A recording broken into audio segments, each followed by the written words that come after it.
times do we fall in love and drown, choking on waters of self-doubt and abuse? How many times do we find ourselves falling in lust, but being so deprived of love that we paint it, we cut it, we fold it, changing it, thinking that we can alter the properties of lust to create love? How many times do we find ourselves hiding from the mirror because we are afraid of the truth, and I loved you? As sure as I had hair on my head and eyes on my face, I loved you. And how many times do we fall flat on the ground when we die for love? I loved you. How many times do we see love slipping around a corner and follow love to find that we've made a wrong turn? I loved you. How many times do we find love but lose ourselves along the way? I loved you.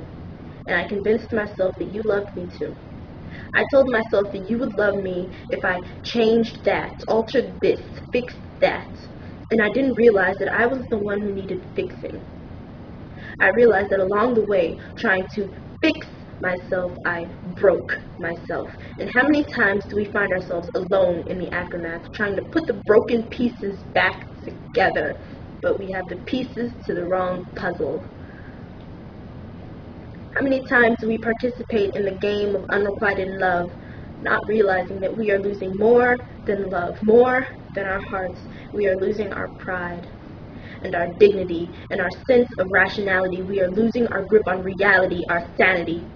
We are losing our hope. We are losing ourselves. We are losing the game.